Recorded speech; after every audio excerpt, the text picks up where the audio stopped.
Hello everyone and welcome, I'm Kiv, your favorite degenerate, and today we've got a dump of Halo news. It's awesome, it's given us a lot of insight into a fair few things. This update is all about this sandbox design, so it's great to see details about a lot of things that we hadn't heard much on for a while. So vehicles, weapons, equipment, and we've gotten also a fair few images which I'll just kind of razzle-dazzle into certain points of this video. So I'll be talking about, in general, a few of the points that highlighted to me right now, and then over time, over the next week, I'm gonna make a bunch of different videos about specific topics, talking about them, because there's a lot of things that were hinted at, and a lot of things that I think could happen, but who knows, maybe I'm just reaching a fair bit.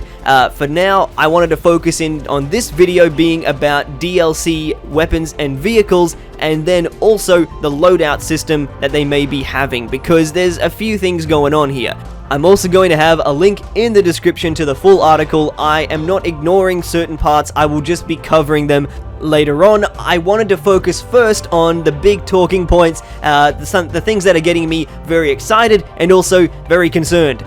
So, the title of this video, DLC weapons and vehicles. Yes, we've got it, it's going to be coming in. So Quinn says, after introducing what they do as a sandbox team, in his last sentence of like the big paragraph spiel we get, he says, with Halo Infinite, the investment we have made to our tools allows us to be more responsive to balance issues and opportunities. So they talk about how things like meta changes and stuff like that, things become more or less powerful as people spend more time with them. So yes, they'll be able to balance things faster, but they said, and of course, we are committed to keeping the game fresh via meta shifts, new weapons, vehicles, etc.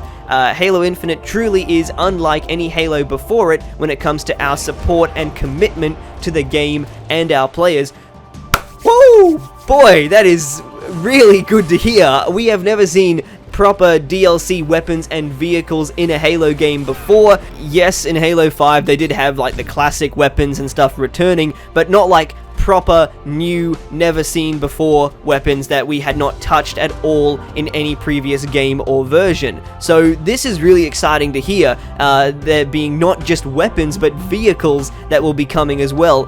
There is a lot of thought that could come into what these vehicles could be, because there is a lot of opportunity from the banished vehicles that were in Halo Wars 2, and you've also got to consider other returning possibilities like the Falcon or Hornet from the previous Halos, which we have a lot of suggestions for, including in this article, because they talk a lot about the teamwork components and how when you have a Warthog, it just creates those teamwork moments where you drive up to someone, give them a good honk, and they get in, and you just go for a great adventure. So I'm not sure if these vehicles will be similar to what I'm hoping, or if they'll be something entirely different. But I'm very excited for it either way.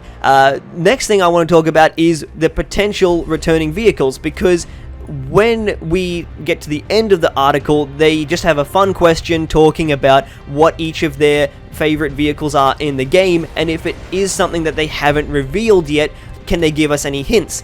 So Quinn's favorite vehicle is actually not revealed yet. However, it isn't totally brand new, but it has got a fresh coat of paint while awaiting its triumphant return to Halo. Now, I think that this is seriously the Falcon, because it is a fan favorite and the community loved the vehicle, and on top of that, giving it a fresh new coat of paint would be important because it came from Reach. If it was something from like Halo 4 or 5, it wouldn't really, you wouldn't say that. I think it's like the Falcon or something from the classic era, and he says it's like a triumphant return, and throughout the article beforehand, they keep talking about teamwork and encouraging players to work together, and the Falcon did that. Like, every single time, you had a dedicated gunner and a dedicated pilot, so it just works as far as I'm concerned. Let me know what you guys think it could be in the comment section down below.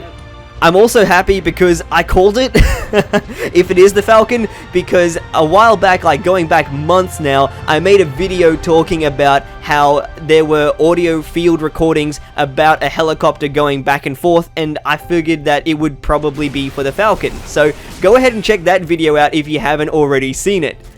Now, the other major talking point I wanted to get to, this is something that I'm not too happy about, which is the idea of loadouts and making certain weapons easier to get. Now, this probably needs to be explained in a bit more detail, but from what they have explained, I'm not the biggest fan. So, earlier on in the article, they talk about different playstyles and how they want to make sure that players feel powerful when they are by themselves, and they have done this by balancing the starting loadout for players in multiplayer, and the basic traits, tools, and weapons must allow the player to be effective from the moment they spawn without the need to scavenge for good weapons. That whole sentence gives me Halo 5 vibes, but then they also later on talk about the Bulldog shotgun and what it represents. It's basically making sure that people have an option for close quarters combat from the very beginning. So in your recent newer Halo games, the idea of having a loadout when you start a multiplayer game is pretty common. But what they are talking about is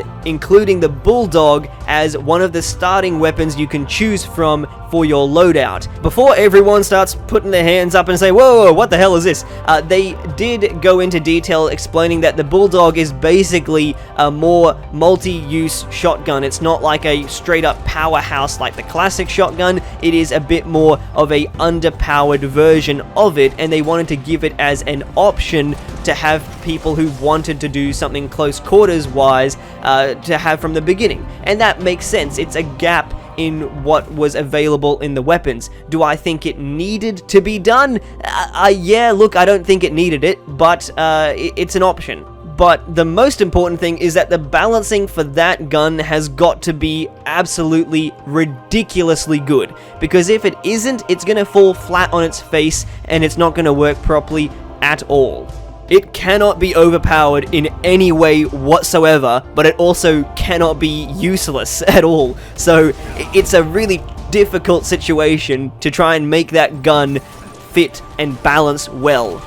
So that's my thoughts on the matter for how things will work with a Halo Infinite loadout. So let me know what your thoughts are in the comment section down below. I have tried to make this video as quick as I can, but I wanted to get my thoughts in there for each of the different topics.